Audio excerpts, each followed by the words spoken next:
Oh my gosh, you guys.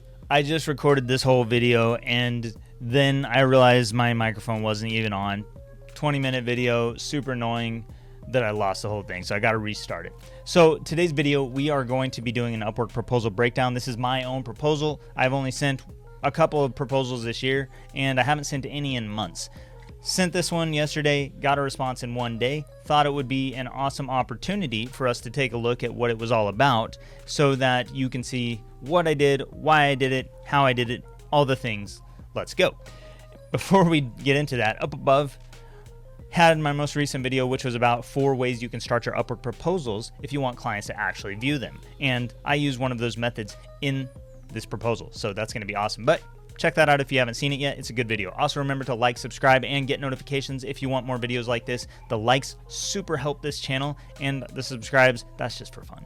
But let's dive into this. First, I want to read you off the job post, and then we'll get into all of the other nitty-gritty sweet details. So first things first, this is a copywriter for lawsuit. I don't usually apply to gigs like this. This is in a niche that I don't usually work in. So that's kind of interesting. A couple things to note, they had 1 5-star review. They have a payment method verified. I always try to work with clients who have payment method verified whenever possible. They're in the United States, so that's my location where I work with clients. They've only spent $500. I usually work with clients who have spent more like $10,000, but you know, this one kind of jumped out to me. They said it's a mid-sized company, 10 to 99 people, so that's important. All right.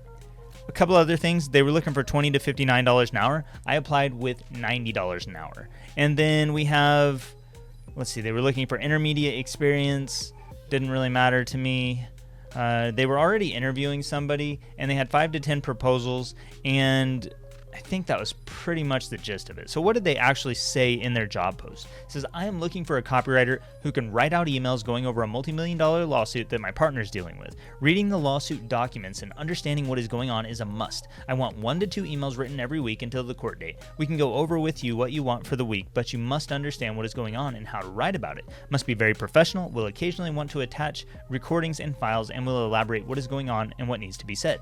Bonus if you can send out these emails to our contacts that it needs to be sent to. A couple quick notes before we dive into the proposal.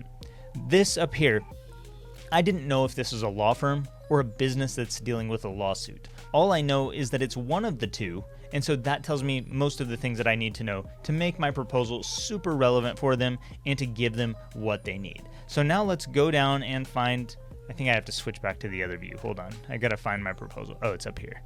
View proposal. Okay, click on view proposal. It's going to take us over to the proposal that I sent. There was an interview on this one. I don't know why it's only showing 1 interview, because I know there was an interview when I applied, so maybe they did not choose that person. I don't know. They said they wanted someone professional. That's one thing I want to start off by saying. Normally I tell you to use headlines. I did not use a headline on this one because they wanted someone who is professional. I just wanted to show that I'm professional. So I start off with, hi there. And it's not hi there, exclamation point. It's not overzealous. It's just hi there, professional. Then I go into my basic you-focus approach. You need an email copywriter for a multi-million-dollar lawsuit. Why did I use that? Because they said they need an email copywriter for a multi-million-dollar lawsuit. So I'm repeating their own words back to them. This is establishing a report. It's basic you focus. I start with the word you, and then I just say the exact thing that they need, and that tells them, okay, already we should give this guy a closer look because he's saying all the right words. Now, in the second part of my first paragraph, I want to keep them reading. I don't just want them to open my proposal. I want them to read it. So I have to say some stuff that is relevant for them. I have to show that I am the exact thing they need. They need an email copywriter. I say, I write for law firms. That's the very first thing I say. I write, that's important because they need a writer for law firms. And whether they are a law firm or they're a business, that stands out to them, because if they are a law firm, that's great. This guy writes for us. And if they're a business, they say, that's great. This person writes for law firms. He knows the ins and outs of this exact thing that we need help with. So I say, I write for law firms from time to time. The reason I said from time to time is because I don't write for attorneys or law firms all the time. So when we get to them asking about my experience and for examples, they'll understand why I don't have a lot of examples, because I only do this from time to time. So I'm setting an expectation. I'm preparing them for what's to come. I write for law firms from time to time and have experience as a legal assistant. I do have experience as a legal assistant. It's been a long time ago, maybe 10 years ago, but I did work as a legal assistant for maybe 6 months, so I have relevant experience. And that isn't copywriting experience that is from my past. That's from another job that's way in my past, but I can draw upon that experience because it's relevant for this specific client and it has keywords. The words law firms are keywords. The words legal assistant, those are keywords, whether you are an attorney or a business that's just dealing with a lawsuit, because they're telling you, I have experience in this exact space, which makes me more professional than other freelancers who applied. I also regularly sift through large volumes of text. I do that every day as a copywriter.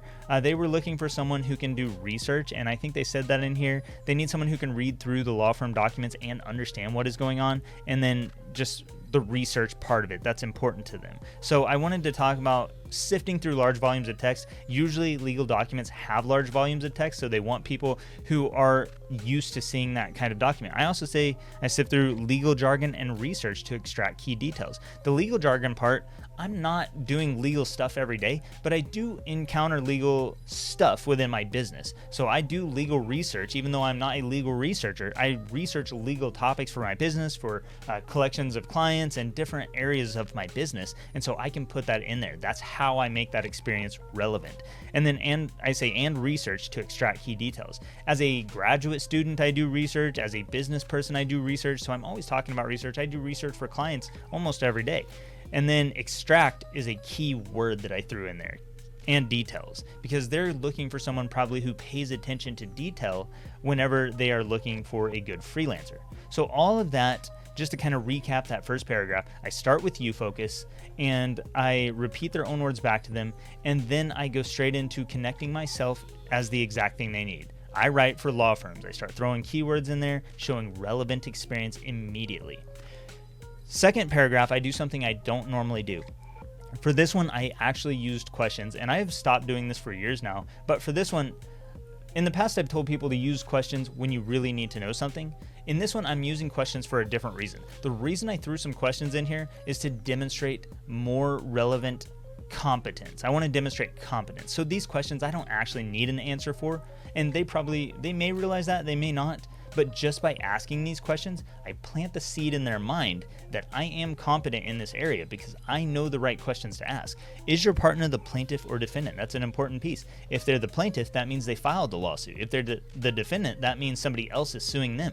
So I'm already showing that I understand that these two things exist within a lawsuit. When is the court date? A court date is one of the most talked about things in a legal office, and any court case is going to have a court date, so that is relevant. What type of lawsuit is this? If I'm dealing with a law firm here, then asking what type of lawsuit shows them that I understand that there are different types of lawsuits, that there are different types of court cases, and that there are different scenarios that could be playing out here. They're seeing a little peek into my level of competence in this area. And then I asked regarding email, what mail client to use. That's just because they mentioned sending emails. I want to know if I can send emails in their mail client. Like, I don't know which one they use. So if it's one I use, then maybe. Okay, so I've asked these questions. These are targeted questions that are really showing them that I'm a competent person with some relevant experience. But in their mind, they're just saying, oh, he's asking good questions. That's what they're probably saying. Now I come down here to the third paragraph. I start off by saying clients hire me to simplify difficult subjects for regular people. This one's kind of multi-leveled. There's some high-level stuff here and then there's some advanced stuff going on. First, I say clients hire me. I'm leveraging credibility, the credibility of my past clients that I've worked with. So by mentioning other clients, I'm saying I'm not a newbie at this. I'm not a first-timer. I have other clients. I say clients hire me. There's a subliminal command here with the word clients hire me. If you think about how that comes across when I say it, clients hire me. That is a command for clients to hire me. This person that I'm talking to is a client. I'm telling him to hire me, but that's some advanced NLP kind of stuff right there. So clients hire me to simplify difficult subjects for regular people. Why did I say that? I say that because I know that's the problem that they're having. That's why they need me, because they need someone who can read the lawsuit documents. These are technical documents, who can understand them, and then who can send out emails to their audience about them leading up to a case. And they don't need these documents, or they don't need these emails sent out in legal jargon, legalese. They need these sent out in average Joe speak. And so that's what I say I can do. That's why clients hire me. I'm saying I'm credible because other clients not only hire me, but they hire me to do the exact thing that you need help with. Then I give a case study. Now, I've said in some other videos that you should give case studies. This is what I mean by this. Keep it real simple, 1 or 2 lines. I just use for instance. For instance, I've recently worked on a technical paper for Grammy-winning artist Timbaland, and I'm currently rewriting the text for a multi-million-dollar artificial intelligence company's website.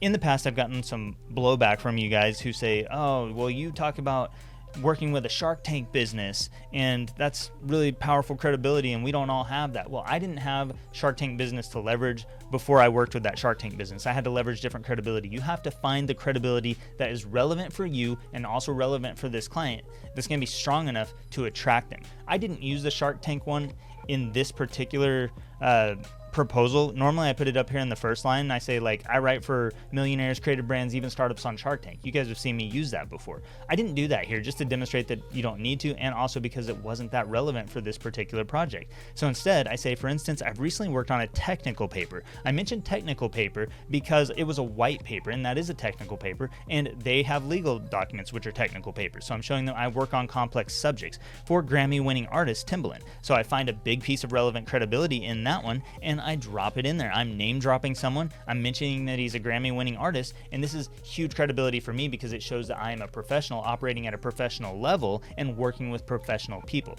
For Timbaland and the people that he's working with to hire me, I must be a professional. And I'm currently rewriting the text for a multi-million-dollar artificial intelligence company's website. Why did I mention this one? Artificial intelligence is not at all relevant to legal and law firms and lawsuits and things like that. So why would I mention that? Well, first of all, because I get to say multi-million-dollar. That was their exact words right at the beginning of their proposal. Over a multi-million-dollar lawsuit, I'm using their own words again, multi-million-dollar. Artificial intelligence is a complex subject, so anybody who's in that business and has a multi-million-dollar business probably has a complicated business. So I'm saying that I'm simplifying their website copy. I'm rewriting the text for their website, and that's the face of their brand. So if they're trusting me with that, I'm, again, must be a professional. I'm just reiterating my professionalism and my competence. Now we come down here to the fourth paragraph. Usually I don't even have 4 paragraphs. I usually have ended it by the 3rd paragraph, but in this one I have an extra one because we added those questions in. For this one, I'm just wrapping it up, showing more relevance, more credibility, more experience in the space. In the past, I've successfully filed petitions for circuit court cases. This is a really powerful one for them because it shows that I actually work in the courts. Like, I actually know what I'm doing. Somebody has to know what they're doing to file petitions. But what I don't say is that the petitions I filed were for my own divorces. So it's not like I did these in a professional context, but I don't need to say that. I'm just drawing from past experiences the relevant pieces and inserting those. I don't have to say that these came from my divorces. I successfully filed petitions for both divorces, and that worked out. So I have done that. I have the experience in the court, and I can drop that in here. Then I say I've worked directly for criminal and collections attorneys, as well as process servers, private investigators, sheriff's offices, and other interested parties to prepare for and seek judgment in a variety of cases. All right, first part of this, I'm showing that I've worked with different types of attorneys. That was from my legal assistant days. And then I say as well as process servers, private investigators, and sheriff's offices. Well, all of those are actually the same thing. Process servers, private investigators, and sheriff's offices, they're all process servers. Whenever you are let's say you file a lawsuit against somebody and you have to serve them papers, you have to either do that yourself personally, or you hire a process server or a private investigator or a sheriff to go to their house and give them the papers. And this is for the United States, of course. Now I wrap it up by saying I help them prepare for, so prepare is a key word because they are obviously preparing for some kind of lawsuit here, and that is what this whole thing is building up to prepare for and seek judgment. And judgment is what happens at the end of a case, or maybe no judgment happens sometimes in some court cases. But that's another key word for a law firm or somebody who is dealing with some kind of litigation. And for a variety of cases, I say that I've worked with different stuff. If any of that looks like what you need, message me. We are now to the call to action part of this. And I chose something very specific here. So I said, if any of that looks like what you need, message me. Normally I say, if any of that is what you need, message me. But this one had a really clear frame of reference perspective that I wanted to dig into. If you notice back up here in the job post, he starts off with, I am looking for a copywriter. He's telling me he's in a visual frame of reference from the start, and that's what I want to match. Now, some of you, this is a little bit advanced NLP type stuff, but as you're reading through this, you could almost be thrown off thinking that this is an auditory client because he says it must be very professional, We will occasionally want to attach recordings and files, and will elaborate what is going on and what needs to be said. And he uses that auditory word there. But the reason that happens is because as you're reading through this, he's saying they want to attach recordings, and recordings are audio recordings. And so he switches from a visual frame of reference into an auditory frame of reference, and now he's in auditory thinking mode, so he uses the word said. And then we come back down here. I don't see it anymore, but it doesn't matter. The point is, he started off with a visual frame of reference. That's the one that I want to match. That was like his default mode. That was his default frame. So I'm matching that here. That's the one that he's more likely in. And if any of that is what you need, message me. We give him that call to action. We drop down. The last thing that we've got to do is just handle this little, whatever you call this thing, describe your recent similar experiences. So I went down here, I said most copywriters do not have similar experience to what you described in your job post. Why did I say that? I didn't say it to call out other copywriters. I said it for myself. I'm setting an expectation again that I don't have a lot of experience in this because most copywriters don't have a lot of similar experience in this. So then I say my closest experiences are email copywriting. So that's the exact thing he needs is email copywriting, but they certainly won't reflect the level of professionalism and attention to detail that your job likely requires. Now that I've said most copywriters don't have this, I've set that expectation, I've said I do the exact thing that you need. Now I guide his attention back to the things that he wants. Professionalism and attention to detail. And I just mention those things to bring his attention back there. And then I dive into some more credibility. I do hold a BA and an MA in psychology, and I'm a PhD student of psychology with Liberty University. Why did I use those? And why didn't I use those up in the proposal? Well, I didn't use them up in the proposal because they weren't relevant for this position. My stuff is in psychology. My degrees are in psychology. That's relevant to some law positions, but not really for this one. So I didn't need to mention it there, even though it is powerful credibility. It's only powerful credibility when you use it in the right place at the right time. So now I say you need professionalism, you need attention to detail.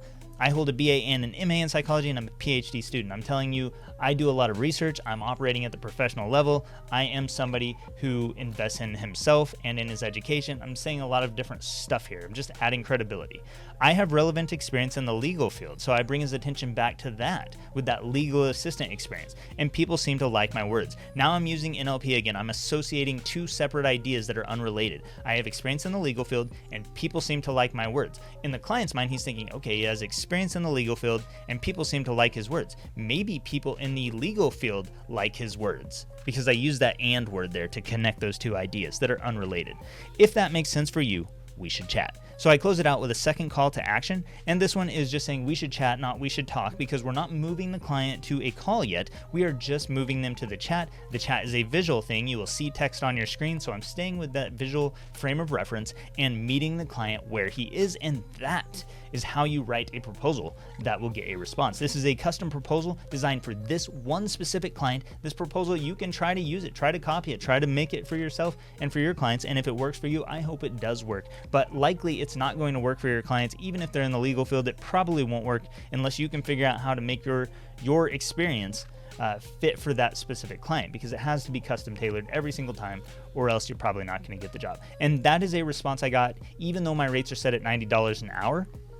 And that is without mentioning flat rates. I didn't even say that I do flat rates. I just mentioned $90 an hour. They were looking for someone up to $60 an hour. So I'm $30 an hour over what they said they wanted, and I still got the response. And that response was that they're interested in hiring me and they wanted to move to a phone call.